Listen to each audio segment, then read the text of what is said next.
Hello guys, good morning. কেমন আছো সবাই? আমি তো খুব ভালো আছি। আর দেখো, সকাল সকাল চলে এসেছি। সকালের ওয়েদারটা কত সুন্দর।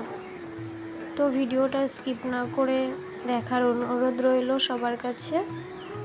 প্লিজ ভিডিওটা দেখবে, আশা করি একটু হলেও ভালো লাগবে তোমাদের কাছে। তো চলো ভিডিওটা শুরু করা যাক।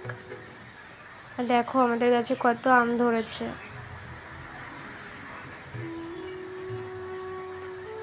আর দেখো কাগজ ফুল, এটাকে কি যেন বোগেনভিলিয়া না কি বেশ নাম বলে, কত সুন্দর ফুল ফুটেছে। আর কাগজ ফুল আমি বলি, তো আমি না, অনেকেই বলে। এটাও একটা ফুল ফুটেছে, কত সুন্দর লাগছে দেখো।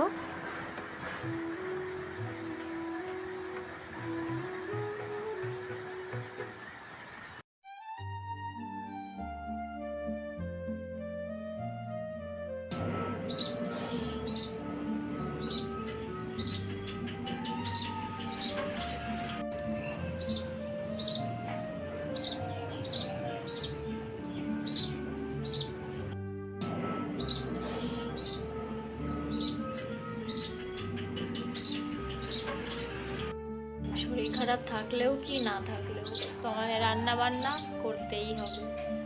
বউ মানুষের এটাই জ্বালা, বুঝেছো?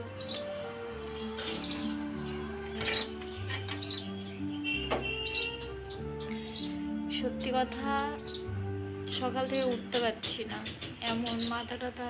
এই সবে স্নান করে আসলাম, এসে আর এই করলাম। এখন বাজে 1টা বেজে গেল। এখন আমি এই উঠলাম, উঠে আর এই শরীরটা এত খারাপ, মানে মাথা ঘুরছে, লো প্রেশার হয়ে গেছে। আগেও আমি ডাক্তার দেখিয়েছিলাম, লো প্রেশার বলেছিল, আবারও লো প্রেশার হয়ে গেছে। আর লো প্রেশার হলে মাথা ঘুরে বমি বমি ভাব আসে, জানি। খেতে তো হবে, তাও মাঠ থেকে চলে এসছে, এসে বলছে এখনও রান্না হয়নি। তাও কিন্তু সেই জানে, সেই আমার নুন জল করে দিয়ে গেল, তারপরে এটা ওটা করে দিয়ে গেল, খাও। কিন্তু তবুও এসে বলছে এখনও রান্না হয়নি, চিল্লিয়ে মিল্লিয়ে আবার চলে গেল। কি করব?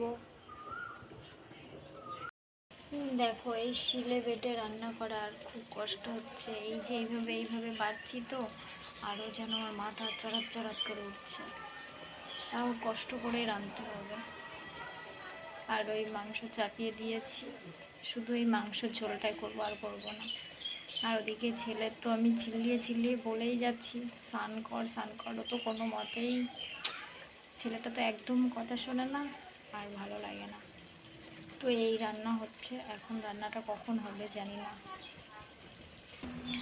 যাই হোক, একটু তাড়াতাড়ি উঠে সব, তাড়াতাড়ি বলতে এই 12:30টায় উঠেছি। উঠে আবার সব, মানে থালা বাসন মেজেছি, ঘর বারান্দা সব ঝাড়ঝুড় দিয়েছি, গুছিয়েছি। কি অবস্থা ঘর বারান্দার ছিল! সত্যি কথা, এইরকম অবস্থা হলে না ভালো লাগে না, মনে হয় যে এখান থেকে না মাথা পর্যন্ত কেটে বাদ দিয়ে দিই, এমন হয়। সত্যি কথা, এই মাথা যন্ত্রণা আর এই মাথা ঘোরা এমন হয় না, একটু ভালো লাগে না, জানো। কাকেই বা শেয়ার করবো আর কাকেই বা বলবো, ওই জন্য তোমাদেরকেই বলছি।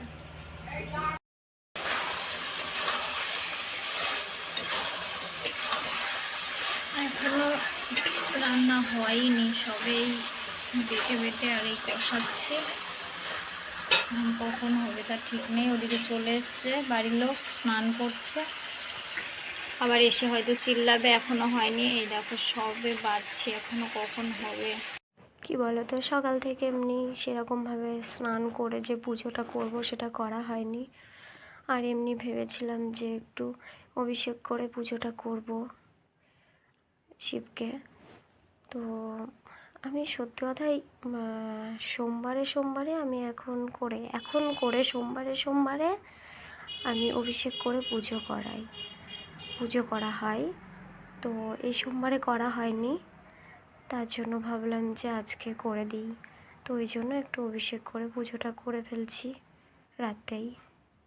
কি বলো তো, আমি তো এমনি শরীর খারাপ তার জন্য করতে পারা হয়নি।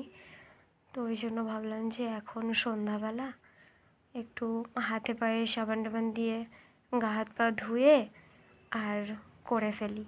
তো ওই জন্য আবার স্নান তো হয়ে গেছে আমার, দুপুরে হয়েছে, আর এটা সন্ধ্যাবেলা সন্ধ্যা টন্ধা দিয়ে তারপরে আমি পুজোটা করছি।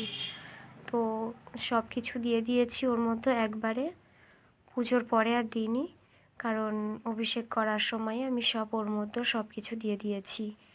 আতপ চাল, কর্পূর, দুধ, গঙ্গা জল, একটু মিষ্টির দানা সব কিছু দিয়ে অভিষেকটা করিয়ে নিচ্ছি। তারপর তো আরও আছেই, আর তার আগে একটু ভস্ম দিয়ে আর চন্দন দিয়ে, ভস্ম তো আমার কাছে নেই, আমি ওটা চন্দন দিয়ে অভিষেকটা করালাম। আর আর মুখ তারপরে মধু টধু সব কিছু আমার ঘরে, শিবের জন্য আমার সব কিছুই ঘরে আনা আছে। আর দেখো আমি শ্বেতচন্দনও আনা আছে ঘরে, শ্বেতচন্দন দিয়ে আমি মানে এইভাবে পরিয়ে দিই শিবের। তো সত্যি কথা এই যে শিব ঠাকুরের আমার সব কিছু ঘরে এনে রাখা আছে, আমি তার জন্য সব কিছু এনে রেখে দিয়েছি যাতে আমি ভালোভাবে শিবের পুজোটা করতে পারি। আর আরেকটা কথা, যে আমি যে ফুল গাছগুলো, এই যে বলো ধুতরা, নীলকণ্ঠ, এগুলোও আমি বাড়িতে লাগিয়ে রেখেছি। আর শুধু আকন্দ ফুল গাছটা আমার লাগানো হয়নি, ওটা আমি খুঁজে পাচ্ছি না চারা, তো তার জন্য। আর দেখো এই নীল ফুলটা কত সুন্দর লাগছে, আমি একটা বাড়ির থেকে চেয়ে নিয়ে এসেছিলাম, খুব সুন্দর লাগছে। তো দেখো আমার অভিষেক করিয়ে তারপরে আমি গুছিয়ে পুজোটা করছি। তো তারপরে আমি একটু গঙ্গা জল ঢেলে নিচ্ছি। আর আমার বাড়ির গাছেও গাঁদা ফুল হয়েছে, গাঁদা ফুলগুলো মানে এত সার দিয়ে জোর করে ফেলেছি, গাঁদা ফুল ধরছেই না জানো তো। তো যাই হোক, ওই অল্প অল্প করে হচ্ছে, ওটাই তুলে পুজো করা হয়। আর আমি এখানে ঘিয়ের প্রদীপ জ্বালিয়েছি, আর 5 রকম ফল দিয়েছি, 3 রকম মিষ্টি দিয়েছি, তো সন্দেশ দিয়েছি, আনা হয়নি তেমন। তো এই নিয়ে আমি পুজোটা সেরে ফেলছি।